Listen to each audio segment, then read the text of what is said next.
Assalamualaikum warahmatullahi wabarakatuh. Innal hamdalillah kulluhu lillah.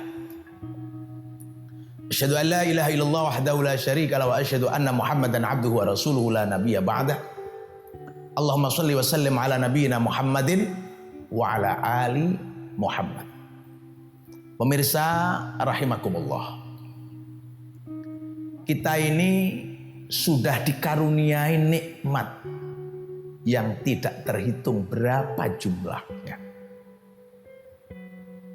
Allah sudah menyatakan la tuhsuha. Sekalipun dengan mesin hitung seperti apapun canggihnya, tidak mampu menghitung berapa jumlah nikmat Allah itu. Ada misalnya nikmat yang disebut nikmatul hayat, nikmat hidup. Bagaimana sebuah kehidupan itu terjadi? Maka masing-masing makhluk memiliki karakteristik yang tentu berbeda satu sama lain. Misalnya pohon, komunitas pohon itu cara hidupnya tidak sama dengan manusia yang harus bergerak ke sana kemari. Tapi kalau pohon dia hidup hanya tetap tinggal di tempatnya, tidak pernah berpindah. Nah, kita diberi kenikmatan hidup ini sangat luar biasa. Di mana dimulai dari 40 hari yang ketiga di saat di dalam kandungan,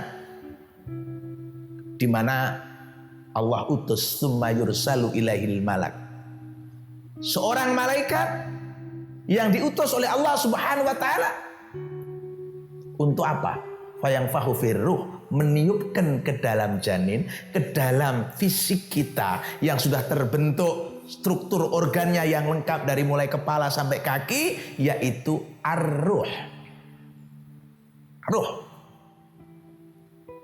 Maka kalau kita lihat bahasa nafakha, meniupkan, bisa jadi roh itu adalah fermentasi udara. Karena sesuatu yang tertiup dan ditiup itu materialnya adalah udara. Nafakha. Seperti kalau ada balon, supaya ia menjadi besar, maka kita masukkan ke dalam ruangannya itu adalah udara. Kita tiupkan di dalamnya. Nafakhtu balon. Maka material daripada ruh, karena dengan bahasa yang fahu, disitulah ketemu. Dia adalah fermentasi udara. Karena roh adalah fermentasi udara, maka lingkungan udara ini harus kita jaga. Jangan sampai kotor oleh polusi. Jangan sampai kotor oleh sampah-sampah industri. Di mana kita tahu manusia yang sangat memaksa kehidupannya menjadi lebih cepat, lebih mudah, muncullah industrialisasi. Maka di situ persoalannya, muncul polusi udara. Ketika polusi udara itu mempengaruhi kualitas udara, maka terganggulah kualitas kehidupan kita. Dan bisa jadi maraknya corona ini adalah bagian dari peringatan Allah Subhanahu wa taala kepada manusia untuk memperbaiki kualitas udara yang disebut dengan istilah isu-isu perubahan iklim, di mana gas emisinya dibuat sedemikian rupa untuk tidak mencemari udara, tapi yang menentang penurunan gas emisi itu adalah negara-negara industri. Karena apa? Karena dengan menurunnya gas emisi ini berarti menurunkan produktivitas. Menurunkan produktivitas bisa jadi adalah pengangguran. Dan itu menjadi momok daripada pertumbuhan. Maka kita bisa melihat, taruhlah sebuah asumsi, daerah-daerah di mana kualitas udaranya itu rusak, kualitas udaranya itu terganggu, maka kualitas hidup orang yang tinggal di situ juga rendah. Karena karena kualitas hidup rendah, maka imunnya juga rendah. Kita tahu kan, yang namanya virus misalnya, dia hanya hidup pada mereka yang imunnya rendah.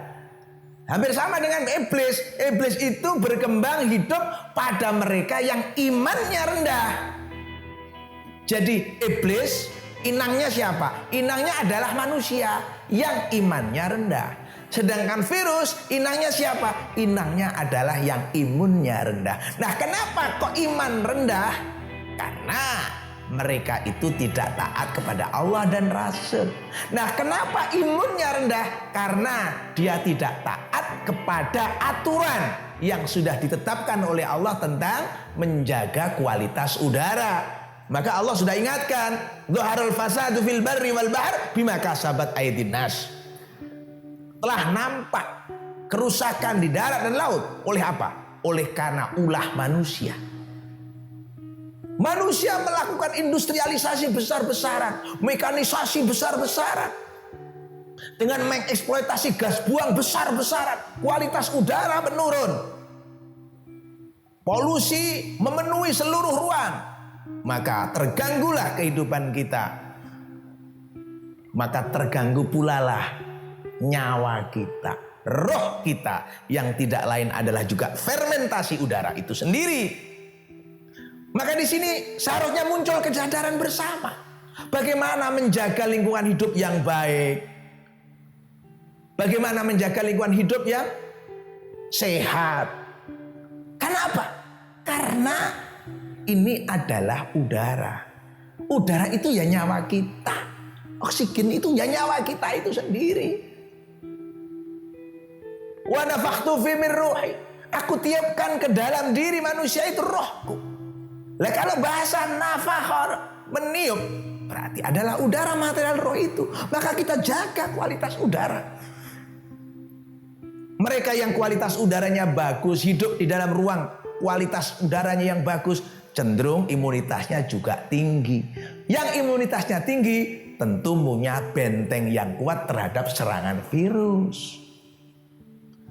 Dan itu tentu tidak satu-satunya untuk menciptakan kualitas hidup yang baik.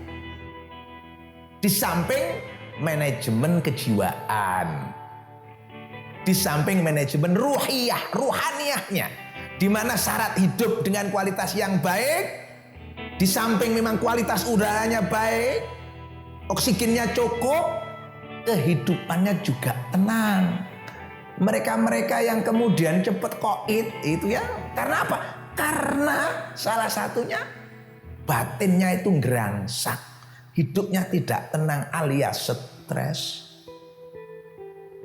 Maka bagaimana supaya kehidupan tenang, menjaga kehidupan ini tetap pada posisi yang seimbang? Ala bidzikrillahi tatmainnul qulub.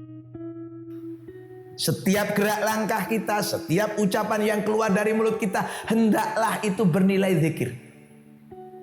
Bernilai ingat kepada Allah. Bernilai selalu menyertakan Allah. Jangan meninggalkan Allah, menyertakan Allah. Kalau kita berbuat sesuatu, mengucapkan sesuatu, kalau di situ kemudian menyertakan Allah, maka Allah akan sayang kepada kita dan hidup kita akan menjadi tenang. Kualitas hidup kita akan menjadi lebih baik, udara akan baik, kehidupan kita akan baik, kita akan sehat.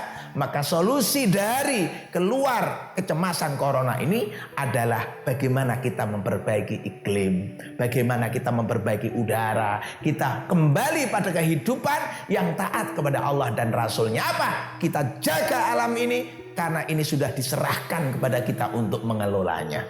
Siapa yang merusak, tentu mereka akan binasa. Maka ayo kita jaga. Mudah-mudahan bermanfaat. Terima kasih. Wassalamualaikum warahmatullahi wabarakatuh.